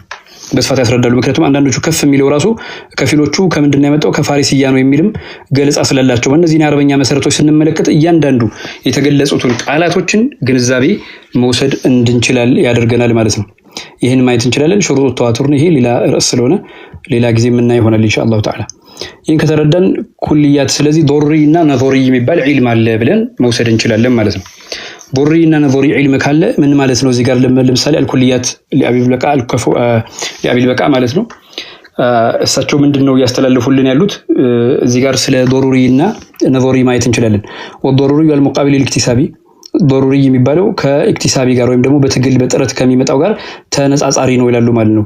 ስለዚህ وهو ما يكون تحصيله مقدورا للمخلوق ማንኛውም ሰው ማግኘት መረዳት የሚችለው ነገር ነው። والذي يقابل استدلالي ይሄ ደግሞ ዶሩሪ የተባለው ደግሞ የሱ ተቃራኒ ደግሞ ምንድነው? استدلالي ማስረጃን በመፈለግ ላይ የሚታወቅ እውቀት አለ። وهو ما يحصل بدون فكر ونظر في دليل في دليل በደሊሉ ላይ ማስረጃዎችን ቀጥታ በግንዛቤ በማስተንተን የሚወሰድ ለመሆኑ ማለት ነው። ስለዚህ ይሄንን አልከፈዊ ምንድነው ያስቀምጡል እዚህ ጋር ኪታባቸው ላይ ኩልያት ላይ ይሄንን ነው ያስቀመጠ ነظሪና ምን የሚባል ዒልም አለ ማለት ነው። ኢክቲሳቢ ወይም ደግሞ ኢስቲድላሊ የሚባል ዒልም አለ ማለት ነው። ቅድም ራሳቸው እንደገለጹልን ማለት እንችላለን። እነዚህን ከተረዳን ማወቅ ያለብን ደግሞ አንዳንድ ነጥቦች ሊኖሩ ይችላሉ። ለምሳሌ ታላላቅ ዑለማዎች ለምሳሌ ሒልየቱል አውሊያ ላይ ያለውን ኢማም አሊ የተዘገበውን አንዳንድ ሰዎች ሰነድ አልባ በማድረግ ለመግለጽ ይሞክራሉ። ሒልየቱል አውሊያ ላይ ግን እዚህ ጋር እስኪ በሰነድ የመጣውን እንድናይና እንድንረዳ ለማድረግ ያክል ነው ኢንሻአላሁ ተዓላ እነዚህ እንመለከታለን ማለት ነው። ሒልየቱል አውሊያ ላይ ስለ ተውሂድ የመሳሰሉ ነጥቦችን የተጠቆማለ። ይህም ኢማም አሊ የተመለከተ የሚያስተላልፉትን ነው እዚህ ጋር ማለት ነው። ኢማም አሊ በተመለከተ ገጽ 114 ላይ የመጀመሪያው ጁዝእ ላይ ነው እያስቀመጡ ያሉት። አይሁዶች መጥተው ጥያቄ ያቀርቡላቸዋል። ከዛ በኋላ በምን አይነት መልኩ መልሰውታል ይህን ጥያቄ የሚለውን ነገር ማየት ስለሚቻል ማለት ነው። ስለዚህ እነዚህን ነገሮች ስናይ አልኢማም ሒልየቱል አውሊያ አቡ ኑዓይም ማለት ነው ከገለጿቸው ብዙ ነጥቦች መካከል ምናልባት ሰነዱ እንዴት ነው ደካማ ነው ወይ አይደለም የሚለውን እሱም በኋላ መነጋገር የሚቻልበት ይቻላል ማለት ነው። ነገር ግን ከአረዳዳቸውና ከግንዛቤያቸው ካጠራራቸው አኳያ ግን ማየት የምንችላቸው ነገሮች ይኖራሉና እነሱን ደግሞ ማየት ተገቢ ስለሚሆን ነው ኢንሻአላሁ ተዓላ እነዚህ እንመለከታቸዋለን ማለት ነው። መጀመሪያው ምንድነው እያሉ ያለ የገለጹት እዚህ ጋር አካባቢ ኩንቱ ቢልኩፋ ፊ ዳሪ ኢማረቲ ዳሪ አሊ ብን አቢ ጣሊብ አሊ ብን አቢ ጣሊብ በሚያስተዳድሩበት ቦታ ላይ ኩፋ ውስጥ ነበርኩኝ አሉ። إذ دخل علينا نوف بن عبد الله فقال يا أمير المؤمنين نوف بن عبد الله ገባና እኛ ላይ ምን አለን? አንተ አሚር المؤمنين ሆይ بالباب 40 رجلا من اليهود 40 ሰዎች በር ላይ ያሉ አይሁዶች ሆነው አላቸው። فقال علي ኢማሙ አሊ ምን አሉ? አሊዩን ቢሂም አሉና فلما وقفوا بين يديه في لفت መተው የቆሙ ጊዜ ቃሉ له من علي صف لنا ربك هذا الذي في السماء كيف هو وكيف كان ومتى كان وعلى أي شيء هو አሏቸው። በምን አይነት መልኩ እንደሆነ ስለ ጌታ እስኪ ገለጽልን ካሉ ፈስተዋ አሊዩን ጃሊሰን ሰይዱና አሊ ተቀመጡ ነው የሚለው ተደላድለው ተቀመጡ ይላሉ። ተደላድለው ከተቀመጡ በኋላ ምን አስተላለፉ የሚለውን ደግሞ ልናይ እንችላለን ማለት ነው። እሳቸው ካስተላለፉልን ንግግሮች መካከል ወሳኝ የሚባሉትን አንዳንዶቹን እንመለከታለን ኢንሻአላሁ ተዓላ። ከዛ በኋላ ከተቀመጡ በኋላ ኢማም አሊ አንዳንድ ነጥቦችን አነሱ። ምን ያሏቸው? ለምሳሌ ይህን ከጠየቋቸው በኋላ ፈስተዋ አሊዩን ጃሊሰን ወቃለ ያ ማዕሸረ اليهود አሏቸው። እናንተ አይሁዶች ሆይ አሏቸው። ከዛ እዚህ ጋር አለየ ቢሂም ነው። ከዛ በኋላ ምን አሉ? እናንተ አይሁዶች ሆይ እስማዑ ሚኒ ወላ ቱባሉ አላ ተስአሉ አሐደን ገይሪ ከኔ ውጭ ሌላ ሰው ባትጠይቁ ምንም ችግር የለውም ብቻ እኔን አዳምጡኝ አሏቸው።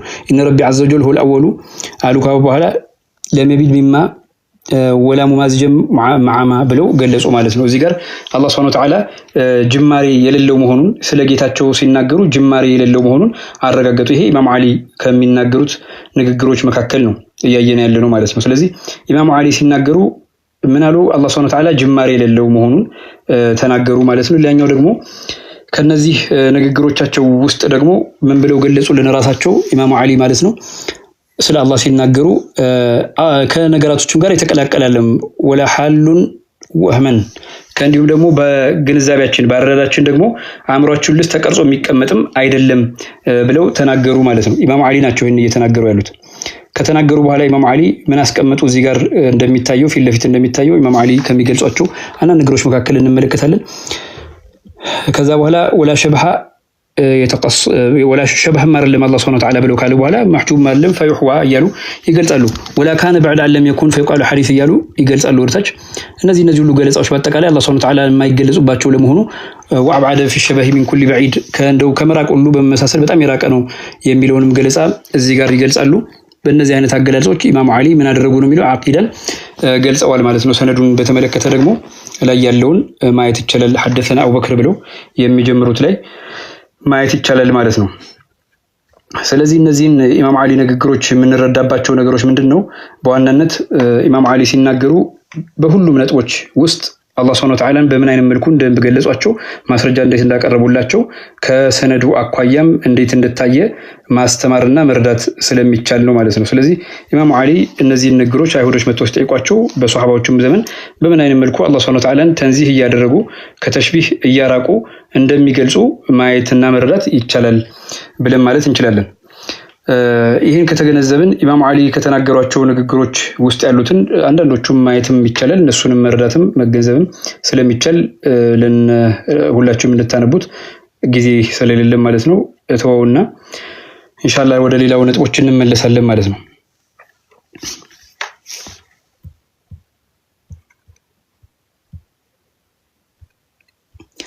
ኢንከት ካየን በኋላ እዚህ ጋር ደግሞ የአረበኛ ቋንቋን መሰረት አድርገው ደግሞ ስለ እስቲዋ ያለውን ሲያስረዱ በምን መልኩ አስረድተዋል የሚለውን ማየት እንችላለን። እዚህ ጋር ለምሳሌ አርራህማን ዐለል ኢስቲዋ የሚለውን ለምሳሌ በምን አይነት መልኩ ለምሳሌ አላ የሚለውን ፊደል ካለው አገላለጽ ሁኔታ ነው ይገልጻሉ። ይሄ ረሱፉል መባኒ ይባላል። የቋንቋ ዓሊም ናቸው። እሳቸው ከገለጿቸው ስለ ሁሩፎች ያላቸውን ፊደልና ግንዛቤ ያስቀምጡ ነው። ሐርፍ ጀር ነው አላ የሚለውን ካሉ በኋላ ማዕናው ዑሉ ነው በሐቂቃ ደረጃ ካሉ በኋላ ይሄ ማስረጃ መጡና ከዛ በመጃዝ ደግሞ አለ ብለው ይህንን ስለ እስቲዋ ሁኔታ ደግሞ ይገልጻሉ ማለት ቀህርን በተመለከተ አድርገው ይገልጻሉ። ይሄ ደግሞ በጣም በሚገርም ሁኔታ የዚህ ሙሐቂቁ መካ መዲና ላይ ያለ የመዲና ዩኒቨርሲቲ ዓሊሞች መካከል ከሚባለው የሚጠቀሰው ነው ማለት ነው። እንደዚህ አድርጎ የገለጸው ብለን ማለት እንችላለን። ስለዚህ እነዚህን ከተመለከትን ማወቅ የሚጠበቅብን ቋንቋዊ መሰረቶች ምን ያክል ቁርአን ላይ መሰረት እንዳላቸው እንድንረዳ ነው። ምናልባት ሂልየቱል አውሊያ ላይ ያለውን ግለጽልን የሚል ነገር የደረሰኛል። በቃ በትንታኔ መሄድ እንችላለን ማለት ምን ይላሉ? ከመጀመሪያው ልጀምርና ኩንቱ ቢልኩፋ ፊ ዳሪ ኢማረቲ ዳሪ ዓሊ ብን አቢ ጣሊብን ኢዝ ደኸለ ዓለይና ነውፍ ብን ዓብድላህ ፈቃለ ያ አሚረል ሙእሚኒን ቢልባቢ 40 ረጁለን ሚነል የሁድ ፈቃለ ዓሊዩን ዓለየ ቢሂም ወደኔ ያምጣቸዋለሁ ዓለየ ቢሂም ነው። ከዛ ወደኔ ያምጣቸዋለሁ ፈለማ ወቀፉ በይነ የደይሂ ቃሉ ለሁ ያ ዓሊ ሲፍ ለና ረበከ ሃዛ አለዚ ፊ ሰማይ ከይፈ ሁወ ወከይፈ ካነ ወመታ ካነ ወዓላ አይ ሸይን ሁወ። ስለ ጌታ እስኪ ንገረን፣ ያ የላቀ ያልከው ምንድን ነው? እንዴት ነው? በምን ሁኔታ ነው? በምን ጊዜ ነው? እንዴት ነው? ብለው ስለ አላህ ሱብሓነሁ ወተዓላ ያሉትን ጥያቄ ገለጹ። መቼ እንደነበረ በምን ላይ ስና ያለው የሚለው ማለት ከዛ ፈስተዋ ዓሊዩን ጃሊሰን ኢማም ዓሊ ተስተካክለው ተቀመጡ ነው የሚል። ከዛ ምን አሉ? ወቃለ ማዕሸረል የሁድ እናንተ ይሁዶች ያሏቸው ኢስማዑ ሚኒ ወላ ቱባሉ አላ ተስአሉ አሐደን ገይሪ ከኔ ውጭ ያለውን ባጠይቁም ችግር የለውም ካሉ በኋላ ኢነ ረቢ ዐዘ ወጀል ሁወል አወሉ ለም የብዱ ሚማ ወላ ሙማዚጁ መዓማ ወላ ሐሉን ወህመን ወላ ሸበሃ የተቀሷ ወላ መሕጁቡን ፈዩሕዋ። እኔ ምናልባት አንዳንድ ጊዜ ገለጽ አድርገው ቀላል አድርጌ ለመግለጽ ያክል ነው እንጂ ሙሉ አስረዳን ከተባለ ችግር የለውም። እንደዚህ አድርጌ ማስረዳት እችላለሁ። ምንድነው ስለ አላህ ሱብሓነሁ ወተዓላ ጅማሬ የለውም መጀመሪያ የለውም ካሉ በኋላ ወለም የብዱ ሚማ ከዚህ ነው የተገኘው ተብሎ አይባልም አሉ። ወላ ማዚጁ መዓማ እንዲሁም ደግሞ ከዚህ ጋርም የተቀላቀለ ነው የሚባልም አይደለም አሉ። ቀጥሎ በወህምም በአንደበትም ደግሞ ወላ ሸበሃ የተቀሷ እንዲሁም ደግሞ አላህ ሱብሓነሁ ወተዓላ ሸበሃ አይደለም በምን ሁኔታ በሰው አይዞ የሚረዳው የሚመረምረው አይደለም አሉ። ወላ መሕጁቡን ፈይሁዋ የተጋረደም አይደለም ማንነቱ ሁሉም ላይ የተረጋገጠ ነው። እሱን አካቦት የሚያውቅ የለም አሉ። ወላ ካነ በዕደ አለም የኩን ከሌለ በኋላ የመጣም አይደለም ፈጣሪያችን አሉ። فيقال حادث بل حادث تبلو ما يبال مالو بل جل أن يكيف المكيف للأشياء كيف كان عندهم كنديت النت እርሱ የራቀ ነው የጠራ ነው ነገሮችን በእንዴትነት በኳን ያስቀመጠ ጌታ እንዴት እሱ ተብሎ በዚህ ይገለጻል እንዴት ነበረ በዚህ ተብሎ የሚገለጽ አይደለም ከዚህ የጠራ ነው አሉና بل لم يزل ولا يزول لاختلاف الازمان ولا لتقيب شأن بعد شأن ይህም ዘመናት በመለዋወጣቸው ሁኔታዎች በመቀያየራቸው የማይለወጥና የበዛ ሁኔታ ላይ የማይቀያየር ጌታ ነው ብለው ስለ አላህ Subhanahu Wa Ta'ala ተናገሩ ማለት وكيف يوصف بالاشباه وكيف ينعت بالالسن الفصاح እንዴት በስነ ፍጥረቱ ይገለጻል እንዴት ሆኖ በአንደበቶች አረበኛ አንደበቶች ባላቸው ስል በሆኑ አንደበቶች ይገለጻል መለም يكن في الاشياء የሆነ ነገር ውስጥ ያልነበረን ሆኖ አላህ Subhanahu Wa Ta'ala فيقال بائن ከሆነ ነገር ወጥቶ ነው አይባልም አላህ ወለም يبين عنها فيقال كائن እንዲሁም ደግሞ እነርሱ ጋር የነበረ ነው ከዛም ነው የሆነው ተብሎ ቢባል አይደለም بل هو بلا كيفيه ያለ كيفيه ነው አላህ ካለው هو اقرب من حبل الوريد ከደም መተንፈሻቸው ከደም ስር የበለጠ ለናንተ الابعاد في الشبه من كل بعيد ራሱን ከመመሳሰል በጣም ሩቅ ከሚባለው ሁሉ በጣም የራቀ ነው ብለው ራሳቸው ይገልጹልናል ማለት ነው لا يخفى عليه من عباده شخوص لحظات ولا قدور لحظة ولا ازدلاف رقوة ولا انبساط خطوة في غسق ليل داج ولا الدلاج بلو اسكمتالو ወለዲላጅን ብለው ያስቀምጣሉ ማለት ከባሮቹ በአይነ ቅጽበትም ሆነ በቃላት መንጠር መደጋገም እንዲሁም በደረጃ መቃረብ እንዲሁም ደግሞ በእርምጃ በመዘርጋት በጨለማን በሌሊትም በውስጡም ጉዞ ቢሆን ከዚህ ደግሞ ምን ይሆን አይደለም ማለት ስነ ፍጥረቱ ስላልሆነ ከዚህ ማረጋገጫ ያለው በመሆኑ አላህ Subhanahu Wa Ta'ala ምንም ድብቅ አይደለም አሉ ማለት ነው ولا يتغشى عليه القمر المنير እንዲሁም የሚያበራው የሆኑ ጨረቃው ራሱ በመሸፈኗ ወለም ቢሳጡ الشمس ذات النور بضوئها في القدور እንዲሁም የፀሐይ ደግሞ ብርሃኗ በውስጧ ደግሞ መፈንጠቋ እንዲሁም ደግሞ ولا اقبال ليل مقبل ሌሊቱ ደግሞ መምጣቱ ማለት ነው ولا ادبار نهار مدبر ቀኑም ደግሞ ጨልሞ ወደ ጨለማ መሄዱ وهو محيط بما يريد من تكوينه ይሄም ደግሞ ሁሉ ነገር ላይ በእውቀቱ የሚያካብብ ነው ከሱ የሚያልፍበት የለም فالعالم بكل مكان وكل حين واوان በእያንዳንዱ ቅጽበትና ጊዜ ላይ ሁሉ በእያንዳንዱ ቦታ ላይ የሚያውቅ ነው ካሉ كل نهايه ومدة እያንዳንዱን ማብቂያውን ማጠናቀቂያውን ያውቃል والامد الى الخلق مضروب والحد الى غيره منسوب ስለዚህ ምንድነው የፍጥረቱ እድሜ ሁሉም የተወሰነ ነው ወሰን ደግሞ ከርሱ ውጭ ላለ ነገር የተሰጠ ነው ይላሉ ማለት ነው والحد الى غيره منسوب እዚህ ጋር ግልጽ ማነጋገር የተናገሩ ምንድነው መገደም መወሰን ይባሉ ከሱ ውጭ ላለ የተሰጠ ነው አሉ لم يخلق الاشياء من اصول اوليته ولا باوائل كانت قبله بدية بل خلق ما خلق فاقام خلقه وصور ما صور فاحسن صورته ብለው ነገሮችን ከቀደሙ መሰረቶችም ከርሱ በፊት በነበሩት መነሻዎች የፈጠረ አይደለም እንደውም አላህ Subhanahu Wa Ta'ala የፈጠረው በያለምንም ነገር ነው ማለት ነው የቀረጸውም ደግሞ ከሁሉም በላይ አሳምሮ የቀረጸ ነው ማንንም ምሳሌ አይቶ አይደለም ይላሉ ተወሐደ في علوه በልቅናው በከፍታው ላይ አላህ Subhanahu Wa Ta'ala ቢጤለሽ ነው ይላሉ فليس لشيء منه امتناع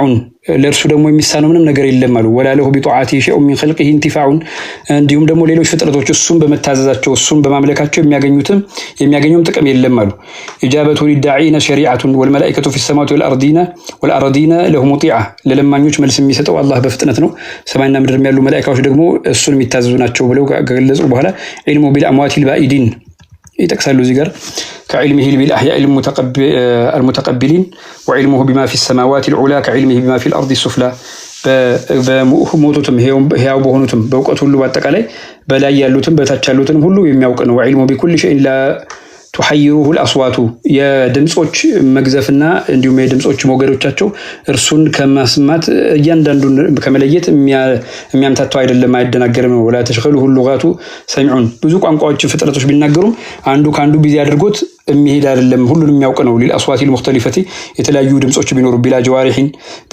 جوارح له مؤتلفة مدبر بصير عالم بالأمور حي قيوم እያሉ ይጠቅሳሉ እሳቸው سبحانه كلم موسى تكليما بلا جوارح ولا أدوات ولا شفة ولا لهوات سبحانه وتعالى عن تكييف الصفات ይላሉ ጥራት ይገባው አላህ Subhanahu Wa Ta'ala ከአካላቶችም እንዲሁም ደግሞ ከመገልገያዎችም ለንግግር ከሚያገለግሉ ስነ ፍጥረቱ ከሚጠቀምባቸው ከንፈሮች ላንቃዎች ሁሉ በአጠቃላይ ሙሳን ከማናገር በዚህ አይነት በእንዴትነቱ ባህሪ በመመጠን ከዚህ ሁሉ የጠራ ጌታ ነው መየዙማን ኢላሃና ማህዱድ እያሉ እሳቸው ወደዚህ አካባቢ ያለውን ደግሞ ይጠቅሳሉ ማለት ነው አላ ኩሊ ሐል ሄዶ ማንበብ ይችላል ማለት ነው በዚህ አይነት መልኩ አድርገው ኢማሙ አሊ ጠቅሰዋል ለማለት ያክል ነው ስለዚህ ሱሐባዎቹ የዒልማቸውን አካሄድ በዚህ አይነት መልኩ ነው ሲገነዘቡ የነበሩት ማለት እንችላለን። ይሄ ደግሞ ኢማሙ ስዩጢን አቂዳ በተመለከተ መንጢቅን ዒልም መሰረት አድርገው ሰዎች ሲናገሩ እንደሚታወቀው ዒልም መንጢቅ ቅድም እንዳሉት ቋንቋዊ አረዳዶችና ሎጂኮችን መረዳቱ በጣም አስፈላጊ ነው።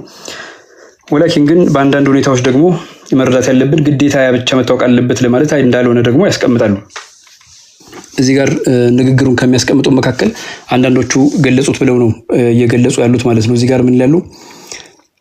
ወኢነ አሐደሁም አሉ እዚህ ጋር ግልጽ እንደሚታየው ወኢነ አሐደሁም ቃለ ሊጠለበቲ ለማ ጠለቡሁ ሚን ቂራአት ተውሂድ ኢነ ተውሂድ ሙተወቅፉን ዐላ ማዕሪፈቲ ፈኒ ልመንጢቂ ወሩየተ ሀዛ አን መሻይኺ ከመሻይኾች የመጣልኝ እንደሚታወቀው ዒልም ተውሂድ መሰረት የሚያደርገው መንጢቅ ላይ ነው ብሎ ያለ ሰው ነው የሚሉት እሳቸው። ይህ እንደዚህ አይነት ግንዛቤዎች አንዳንድ ጊዜ ሊታረሙ ስለሚገቡ ከዛ አገላለጽ አኳያ የሚገልጹትን ነው ማየት የምንችለው ማለት ነው። ከተባለ ይላሉ ዒልሙ አስፈላጊ ነው፣ መንጢቅ አጋዥ ነው፣ በጣም መረዳትን ይጨምራል። ነገር ግን እዛ ላይ ብቻ መሰረት ያደረገ ነው ማለት አይደለም። እንደውም በዚህ አይነት መልኩ ነው ዑለማዎች የሚናገሩት። ከመሻይኾች እንዲህ ብለውኛል ብሎ ካለ አንድ ሰው ዒልም ተውሂድ አቅራን ሲሉት ማለት ነው ወአን አሐደሁም ቃለ ሊተላሚዘቲ አንድ ሰው ብሎ መለሰላቸው ለተማሪዎቹ ለማ ጠለቡሁ ፊ ቂራአት ተውሂድ አይዶን ኢነ ቂራአት ተውሂድ ቱዲሉ ኢንሳነ ሐታ የምሩቁ ሚን ዲን እንደውም መቅራቱ ምናልባት ቢያሳስታል ብሎ ካለ ወሀሉ መጀራ እንዲህ አይነት ነገር የሚናገር ምን አልአቋል الشنيعه الفظيعه التي تنادي بأرفع صوت على أصحابها بالجهل والغباوة وخرق الإجماع እንዲህ አይነት ነገር የሚናገር ሰው አሉ እሳቸው ሲናገሩ ማለት ነው ድምጽ ከፍ አድርጎ ነው ኢጅማዕንም ጥሶ በከፍተኛ ድምጽ ያው አላዋቂነቱን እያረጋገጠ ነው። በጣም የሚያስጠላና አስቀያሚ የሆነ ንግግር ነው እንዲህ ብለው ሰው የሚናገረው ብለው ተናገሩ ማለት ነው። ከዛ ቀጥሎ ምን አሉ? ወሚስሉ اختلاط هؤلاء بالعوام كاختلاط الذئاب بالاغنام እንደዚህ አይነት ሰዎች ዕውቀት የሚያዳክሙ ይሄን ሳቀራ ይሄን አታውቅም ይሄን ሳቀራ ይሄን አታውቅም ብለው የሚሉ ሰዎች ልክ ተኩላዎች ከበግና ፍየሎች ጋር እንደሚቀላቀሉት ናቸው። ፈየጅቡ አላ يعول عليهم في امر ما من امور الدين ዲናዊ በተመለከተ ጉዳይ ላይ እነሱን ሙሉ ሙሉ እምነት የሚጣልባቸው አይደሉ ቢአደም አማነተህም عليه ምክንያቱም አማናውን ስላልጠበቁ አሉ። وما ضرهم لو قالوا አይጎዳቸውም ነበር ቢሉ لا علم لنا بعلم التوحيد ولكن لا تسمعوا نفوسهم اللئيم بذلك እንደው ዕውቀት የለንም ቢሉ ይሻል ነበር የሚል ንግር አላቸው። ነገር ግን ዒልም መንጢቅ ግን በጣም ወሳኝ መሆኑን ግን ልንረዳ እንችላለን ማለት ነው። በጣም ወሳኝ መሆኑን ልንገነዘብ እንችላለን። ከነዚህ ግንዛቤዎች መካከል ደግሞ አንዳንድ ኢስጢላሂ የሆኑ ነጥቦችን ማንሳት ስለምንችል ማለት ነው ኢንሻአላህ ተዓላ እነሱን የተወሰነ ገለጽ አደርግባቸዋለሁ ማለት ነው።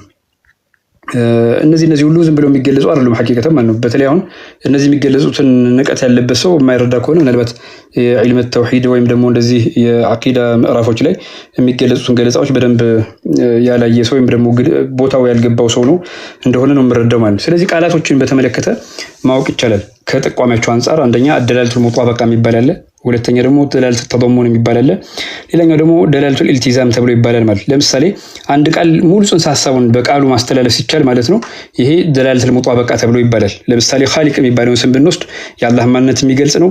እንዲሁም ደግሞ ሲፈተል ኸልቅ የሚባለውን ደግሞ ለእርሱ ፍጹም በሆነ መልኩ የሚያረጋግጥ ነው ቢልሙጣበቃ ይገልጻል ማለት ነው። ስለዚህ እንዲሁም ደግሞ አይ ዛቱን ብቻ ለመጠቆም ነው ከተባለ ደግሞ ሲፋቱን ሳይሆን ኻሊቅነቱን ዛቱን የሚጠቆም ነው ከተባለ ደግሞ ተضمن አደረግ ነው ማለት ነው።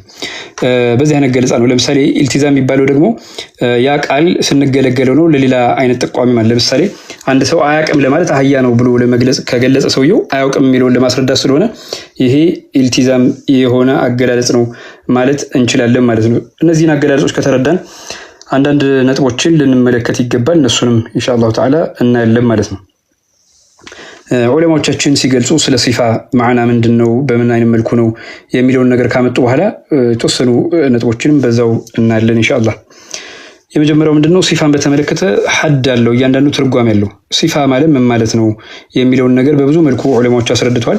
ከነዚህ መካከል ሲፋ ማለት ምን ማለት ነው ብለው ነው የገለጹት ዑለማዎቹ። በተለይ አሷህ ተብሎ ከሚመጣው አገላለጽ አኳያ ነው የምገልጽላችሁና ሲፋ ብሎ ማለት ምን ማለት ነው? ለመውሱፉን ወይም ተገላጩን ለተገላጩ የምንሰጠው ማረጋገጫ ማለት ነው። ለተገላጩ የምንሰጠው ማረጋገጫ ብለን ማለት እንችላለን። ይህን ነው ሲፋ ብለን የምንጠራው።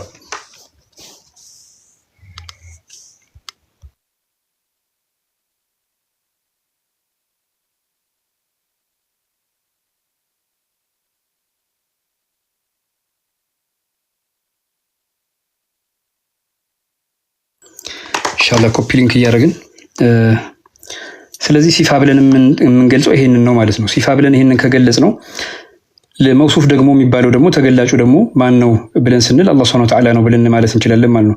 ስለዚህ ሲፋና መውሱፍ በዚህ አይነት መልኩ ይገለጻል። ሁለተኛ ማዓኒ ማለት ምን ማለት ነው ሲባል ግንዛቤ ነው። ማዓኒ የሚለውን ደግሞ ግንዛቤ ማለት ነው በሚል ዑለማዎች ጠቅሷል። ለዚህም ደግሞ ማረጋገጫ ካስፈለገ ሸሩል መዋቂፍ ላይ ማየት ይቻላል ማለት ነው።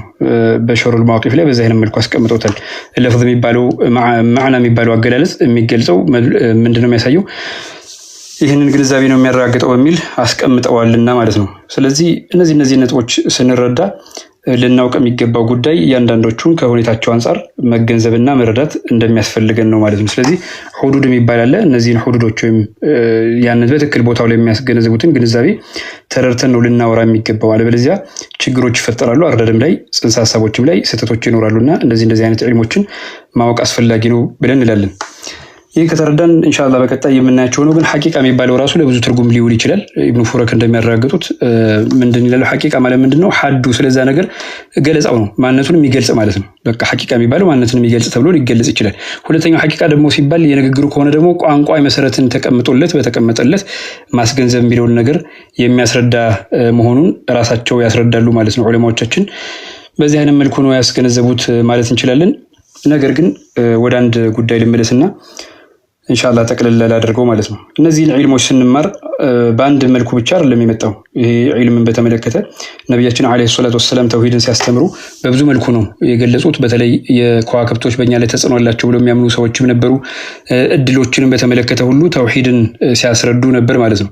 ይህን ከተረዳን ሶስት መርሆችን ማየት እንችላለን ነው። የመጀመሪያው ልንረዳ የሚገባው ምንድነው? መንጢቅን ዒልመል መንጢቅ የሚባለውን ነገር ይሄ የግንዛቤን የሚሰጠን ቋዒዶቹ በመልኩ ነው ያሉትን የሚለውን ነገር እንድንገነዘብ የሚረዳን ነው። እነዚህ ደግሞ የራሱ ነጥቦች አሉት፣ እነሱ ላይ እንመለከታለን ማለት ነው። ሁለተኛው ደግሞ ከዒልመል መንጢቅ ውጭ ደግሞ ያለው ምንድነው?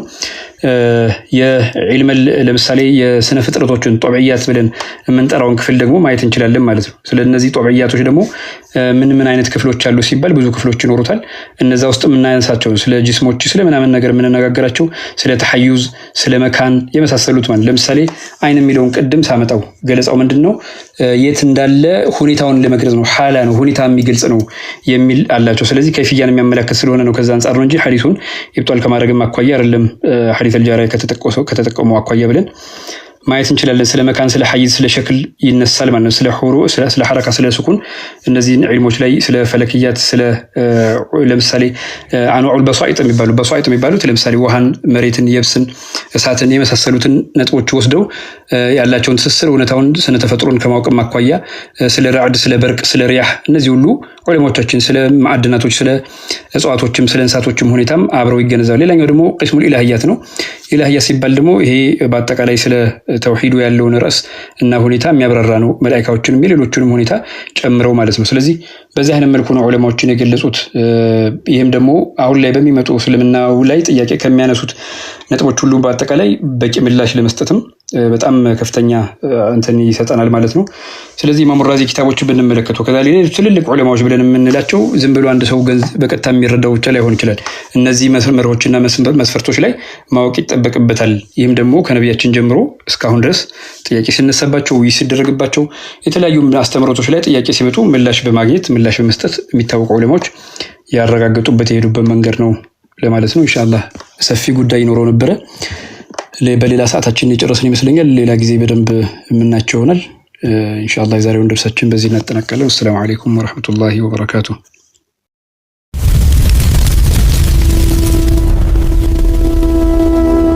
نجاة ميديا قريب